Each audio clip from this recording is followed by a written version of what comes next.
Muito bem, essa questão diz que 4 lâmpadas idênticas L, ou seja, de mesma resistência, de 110 volts, elas são ligadas a uma fonte de 220, a fim de produzir, sem queimar, a maior claridade possível, né?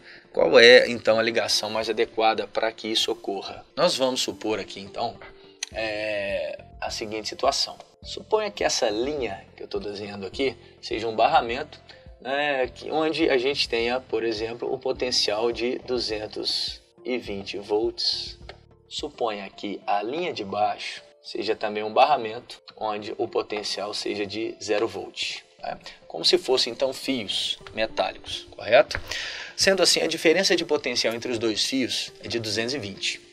Caso a gente ligue apenas uma lâmpada, toda a diferença de potencial de 220 volts seria jogada em seus terminais. Como essa lâmpada ela aguenta no máximo que 110 volts, ela se queimaria. Portanto, não seria possível uma única lâmpada ficar submetida a uma diferença de potencial de 220 volts. Se a gente considerar aqui 2 lâmpadas ligadas em série, observando que os 220 volts estão nos terminais das duas, né, cada lâmpada aqui ficaria com 110 volts de tensão. Lembrando que quando um equipamento é ligado em série, a tensão elétrica total dessa associação ela é dividida. Como as lâmpadas são idênticas, nós vamos entender que cada lâmpada fica com 110 volts. Nesse caso, elas me dão a maior claridade sem queimar. Se a tensão passa de 110, ocorre o risco de superaquecimento e aí, claro, ela pode vir a queimar.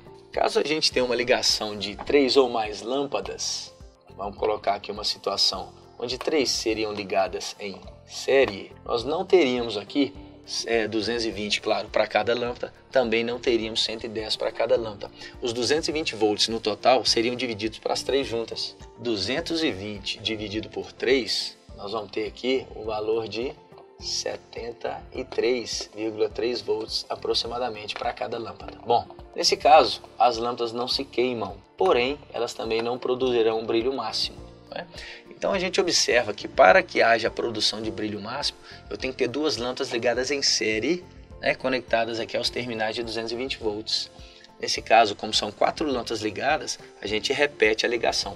Portanto, considerando o barramento superior de 220 volts, o barramento inferior de 0 volt, a melhor conexão para 2 lâmpadas seria essa aqui.